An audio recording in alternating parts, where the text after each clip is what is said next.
Hi there, my name is Simon Moffatt. I'm founder and research analyst at the Cyber Hut. In this video, I'm sitting down with Mickey Martin from Ory, and we're going to discuss the whole reason to look at productionization of your IAM platform in 2026. And absolutely thrilled to have Mickey join me. Mickey, how are you doing? Doing pretty good. How about yourself? Oh, very well, very well. It's good to be chatting again. It's I always feel I have the easy job of just sitting and asking a few questions of our esteemed guests. So I always feel I've got the privileged job. And I guess the whole sort of crux of this video today is to really to understand a little bit more around, I guess, the sort of productionization, the scaling of identity and identity platforms, and I guess how organizations can look to, I suppose, move away from those sort of small, customized projects or use cases they've been building to really look at how that can be scaled out across more applications, more systems, more identities, improve productivity, reduce risk, and all of the benefits associated with identity and all the things that identity can bring. I always sort of like to start off a little bit by understanding a bit about sort of identity maturity model that we sort of discuss a little bit at the cyber and how we sort of understand and just talk about identity. And there's always this sort of two main matrices involved in this. One is the complexity of identity, and one is scale. I guess I want to just set the scene just a little bit around what that really means and how organizations can start to think about where they are on their sort of identity journey. And the complexity side is often a little bit misunderstood. It's often around the types of use cases, what sort of identity problems need to be solved, and ultimately sort of like two or three conflicts, I guess, which exist there. One is the security versus usability conflict, where they seem to be at opposite ends of the spectrum. And the other one, which is really prevalent in this sort of B2C customer space, is that privacy versus personalization conflict, where we want to keep our privacy hopefully intact, but we also want personalized experiences, which I think is quite a difficult thing to try and deliver. And of course, from a scaling perspective, we want more applications as part of a production identity platform. We want more identities in there. We want more throughput, more scale, more volume.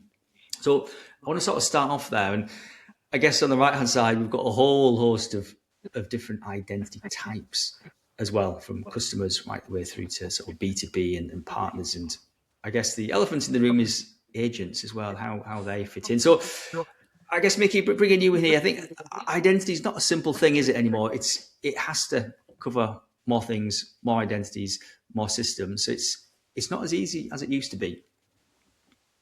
No, definitely not. And, I always love, looking at identity across the years and stuff because I always make this joke, right? Identity, it is part of security, but then it has to keep up with the speed of business. A lot of other security, right? They got to keep up with the speed of attacks. Like, hey, there's a new attack vector. Oh, there's new this. But identity itself has to keep up with the speed of business. And every couple of years, the business or how the business wants to operate changes, right? I mean, we've seen it, in the past where IAM became very important. Everybody realized that, wait, if we treat our customers good and we start giving them things like personalization, they like us better, right? If we have better security around their identity, they like us better. Moved into IoT, right? Then the data explosion where everybody wants to do data analytics. And now we're kind of moving into the agent side of the house. So to me, this has always been very interesting because every couple of years, the business changes and identity itself has to keep up with the speed of business because it's really the piece that's enabling all of our end users, whether it be employees to be more productive or customers to be able to use our services better. It's the piece that's really enabling all of that and making sure that, it's secure. Yeah, it is. It's a fascinating thing, isn't it? If you go back maybe 10, 12 years ago, identity, it was primarily focused on staff and Yeah. customers. Sort of, there was this thing that you did in the physical world, on the high street or the retail park. Whereas clearly now we do everything online, virtually, whether it's mobile or desktop or whatever. So there's just different requirements, I think, in there, which makes identity, as you say, instead of it being like an infrastructure and a cost center, it's certainly now gone front and center to enable you can sell more, you can do more. It empowers the security angle. There isn't really any cyber technology that doesn't rely on identity working effectively. And of course, the problem with that is as identity has become strategically more important, you mentioned that attack lifecycle stuff there as well. It is under attack. I'd probably say it's probably the biggest attack vector, even if it's B2C sort of fraud angle, account takeover things, or employee identities being attacked there as well. I think it's probably the attack vector. Is that fair as well? Oh, definitely. And you know what I think is going to be very interesting. Not only have we seen it become the attack vector in the last few years, right? We see a lot of people trying to, they'll get a hold of someone's database or wherever you're storing information, right? But where are they taking? They're taking all the identity information now, right? So that they can use that identity information somewhere else. Maybe it's to collect pieces together so that they can start attacking that identity's other accounts because we're creatures of habits, and if they get enough of that identity information about us, they build the habits about how we use passwords or about how we use YubiKeys and stuff.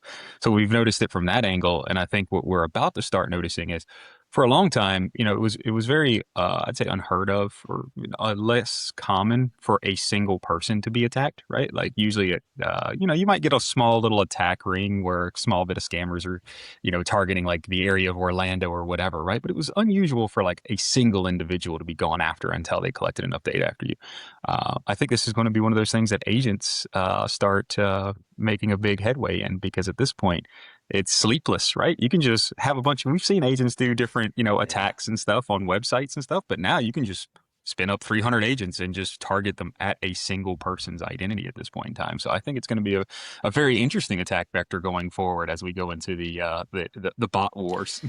It's very interesting. I'm smiling here a little bit because we recorded a podcast this week for the Cyber Hut, and one of the topics that popped up there was that, but also the secondary angle of this around clearly account takeovers have been around for a long time, be that customer account takeovers or even staff account takeovers because we're accessing things remotely.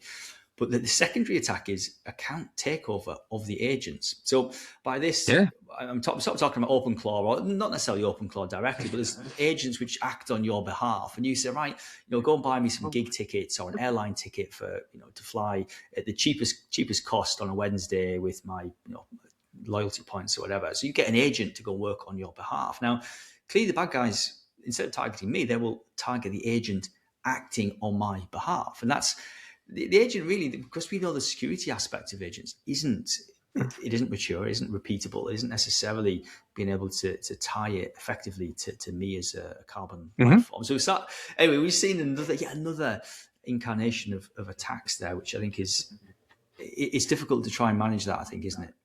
Yeah, I think it's going to be kind of akin to, a lot of account takeovers now, right? Is where the scammer or hacker will pretend to be the help desk, and they'll have the real help desk on one phone and you on the other phone, and they're relaying the messages back and forth, right?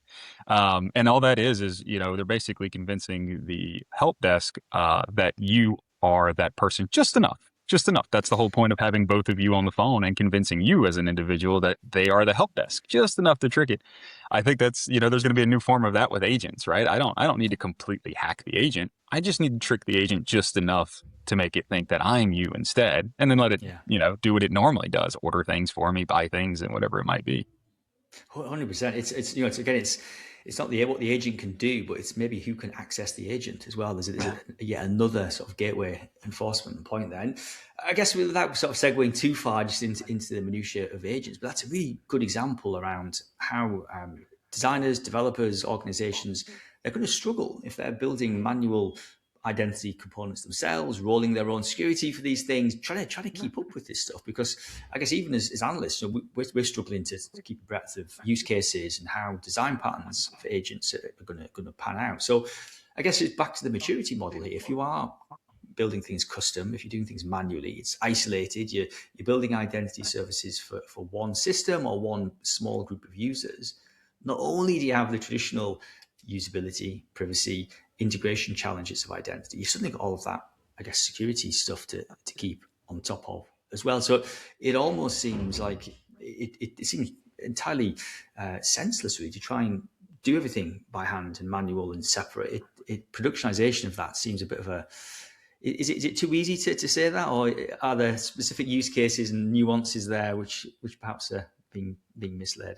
No, I've always kind of agreed with that, especially when, it's not a company's main focus at the end of the day, right? It's like everything. Can you do it once? Sure. Can you do it twice? Probably, right? But how much of that focus does it take to make that manual identity stack perfect 100% of the time and keep up with all of the rest of the stuff, right? It's kind of like, I do a lot of hobbies and I kind of akin it to that, right? If your business is not identity and access management or creating those security software type things, your focus isn't on it all the time. So like for me as a hobby, I might get super focused into it, do it really great for a couple of projects I'm doing, but give it 6 months when I go do something else and I come back to it and I'm like, at that point, maybe I'll halfway do it or I'll forget all the best practices. And then that's where mistakes happen, right? And that can't happen with businesses. And at the end of the day, identity, like we said, has to keep up with the speed of business. And it's not just your specific business, it's the whole market. Mm-hmm. I think it's the speed of it, but I think it ties really into just the objectives of what the business is trying to achieve. A decade ago, it may well just have been a glue system, maybe some partners accessing an internal portal or something relatively functional. But now, because it is so front of house, and it's, if your organization is selling things online or is making things or delivering services online, if that identity component isn't working, that has a material impact. If customers can't log in, it's a huge problem. If they can't buy something, if they can't transfer something, if they can't gain access to something, they're all really material impacts there. And I think that's, I guess, if you look at the sort of scale complexity side, you're not being able to cover complex use cases. You're not being able to apply those identity components to more systems and to more users. And you end up in a very small area where the return on investment is low. It's really hard to perhaps add in new use cases. We talked about agents there briefly, and that's complicated stuff, and that's only going to become more complex as we go forward. So I guess making changes is difficult. And I think over time, we start to see how organizations are really sort of moving away from that and saying, look, okay, we are going to try and standardize frameworks, processes, add in more users, essentially. And that could well be taking maybe something simple like strong authentication or strong identity onboarding, and you get that working, but then you want to apply that to as many systems as possible and sort of increase the coverage of your identity services. And I guess the other way of thinking about it is, if you get one or two use cases working effectively, you're going to hit more use cases, aren't you? If a system becomes more well used, you're going to hit things like compliance. That's the sort of ugly word in identity these days, where you may well be very easy to spin up a directory and get some users in there, but suddenly you're going to hit with a whole host of regulations, whether that's CCPA in the US, GDPR, CDR in APAC. There's more, and there's lots of them around certainly consumer sort of customer data rights and privacy. So I guess going from that custom manual thing, suddenly more complicated use cases and or more users, it seems really difficult to try and do that by hand and sort of in-house and manually. Is that fair? Yeah, definitely. And just like the standards themselves, I love standards, right? They're the backbone of everything, right? I mean, just picking on identity in general, but standards are the backbone of everything, and that's why we have these security best practices. That's why we have these standards. But also, the other side of standards are the fact that they also continually evolve. You don't just go pick on OAuth 2. I know it hasn't been a lot of big changes lately, but 2.1's coming. And even though 2.1 isn't ratified, it's already added tons of extra security stuff inside of OAuth itself, right? So you can't just like pick a standard and say, "Hey, I'm done." Even though you've picked it, you're halfway better than the completely custom side. You got to keep up with that. They change, they evolve. Oh, they absolutely do, and they need to be, as you say, continually fed. And I think the other thing to angle in there is there's so many standards, which is always fascinating for me. You've got OAuth 2, you mentioned, OIDC, you've got, as you say, the different profiles of this. You've got things like SCIM to manage the sort of data synchronization aspect. I guess FIDO and the different components of strong auth in there. What else do we have? Things like SPIFFE for sort of machine identity stuff. MCP and agent to agent. It just goes on. I think, as you see, you need to have a way of not just implementing those standards, but as new ones come along, you don't want to then have to rebuild your core applications because they aren't compliant, or they perhaps you're doing something in a proprietary way which is not secure or scalable or other, which I think is fascinating. And somehow we need to get to that green aspect, don't we? It's like, oh well, it's easy to say that, to go from manual and isolated and building things to something more, I guess, production ready. And it is, it can be sort of difficult to get there technically. We need to think about the process, involve the people, the training, and all that sort of stuff. But I guess I want to pull in a couple of points around why that matters. Why does it matter to be repeatable and measurable? And things around data sovereignty, we mentioned compliance a little bit, but data sovereignty is a big one, because I think that the data aspect, not only is that a compliance thing, but we have this agent world as well, which is sort of eating away at our identity data, our customer data, our intellectual property, and everything else. So that the data side really has to have a strong protection angle. I think that to me seems like a forcing factor to look at how you can productionize and scale out your identity platforms. Because if your data is not secure, ultimately, I think your business is not secure either. Yeah, definitely. I mean, I always make the joke that, everything is eventually data. And that's, not a nod to the niche data vendors, because they do very specific things that protect your data as a whole. But even on the identity side, right? What are you doing with identity? When a user logs in, I'll oversimplify it. Hey, can this user move money out of a bank account? Well, at the end of the day, that's all data. The amount of, the amount of money that's in your bank account, the amount of money that moved out of your bank account, the amount of stock that you have, at the end of the day, that boils down to all data. So you're right? At the end, you're protecting data, no matter which form it takes. Stuff in a database, in memory in a microservice while you're actually doing transactions and stuff on your web page itself as I'm viewing it as a user, it's all data.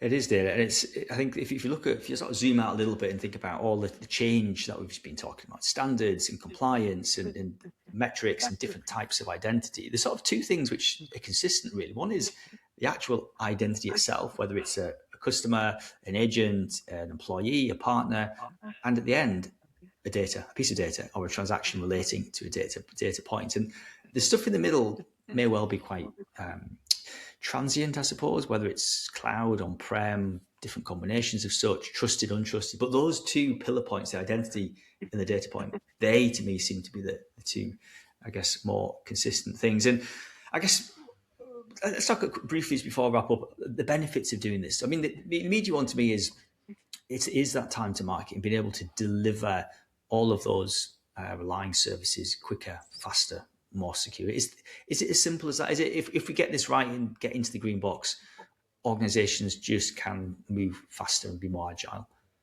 Yeah. I mean, to me, that's what it all comes down to, right? Like as long as it's consistent, repeatable, visible, right? That's where you start having productivity gains. And in this case, the productivity gains is being able to enable the business instead of slowing them down and scared of breaches, right? But it also comes into that personalization side and everything that you want to offer your SIAM and your end users. So as soon as you can get it to repeatable, integrated, right, measurable at the end of the day, that's where things can actually start improving and you can start feeding your engines. I think as well, it's tangible as well, isn't it? I think maybe identity a decade ago wasn't as easy to measure. You talk about internal directories and technical things, whereas you're absolutely spot on now. If you can deliver applications faster, quicker, you can respond to change. Perhaps it's competitive pressures, or perhaps it is a compliance thing, or maybe your business suddenly needs to move from delivering services in America to Europe, or Europe to Australia, and you can do that rapidly because your identity infrastructure is as you say, repeatable and integrated in the right places. That isn't then an inhibitor, is it? That you can press play and away you go, and you can instantly deliver services or peel back services, and that's really measurable. You can measure that in pounds and pence, dollars and cents. It's a really nice thing to measure and put into play there. And I think that in turn allows the business to act as a business. You mentioned a few times, meeting the business where they are and how fast the business is operating. I think it's sitting in that sort of orange red box. I think ultimately maybe you're inhibiting the business a little bit, you're restricting them and maybe holding them back. And I don't think that's a good place to be at all. Definitely. And we were talking about the complexity and the agent side, right? That's just another layer to this, right? Complexity to me doesn't always mean that it's hard. It just means that there's another dimension that you have to start considering, and that is going to be part of it, right? But if you have, like we're talking about here, that strong identity base, and you're 100% sure, and I hope most people are never 100% sure, right, that you can actually do these rollouts. You shouldn't be as scared when agents and this new dimensions come up, but you should always be reevaluating because it does add add that new dimension. It does add that little bit of extra complexity. Doesn't mean that it's hard, doesn't mean that it's complex, but you should be reevaluating. Can it handle the scale? Can it handle the changes in the security side of it, of the house, right? And from the identity side, having a good, strong platform, that's going to get you, I'll throw a weird number out there because the number's made up, right? 80% of the way there. It'll never get you 100% because there's always going to be that extra sauce on top of that specific line of business or that specific delivery pipeline. But a good chunk of it, your good, strong identity base should help you out most of the way there. Yeah, that's really great. I think that's a great place to end it. 80-20, well, isn't it? Get a platform which can cover 80% of the use cases, 80% of your application stack, 80% of the user types or identity types. And who knows, maybe the next 12, 18 months, there's going to be another identity type we need to consider. And I think what we don't want to be doing is then having to redesign applications and rebuild data security pipelines and have to rebuild everything from scratch. If you have that strong set of identity services, you should be able to expand in numbers, but also expand in coverage of use cases and complexity as well. So Mickey, thank you for taking a little bit of time out. I think the identity sort of maturity bandwagon is a really important one. I think it's organizations who can get into that, I guess, top right or the sort of green area there of being repeatable and measurable. I think they see a whole host of benefits across humans, non-humans, agentic, and who knows what is coming. So Mickey, thank you for taking a little bit of time out to chat with me today. This has been another video from the Cyber Hut, and I will see you next time.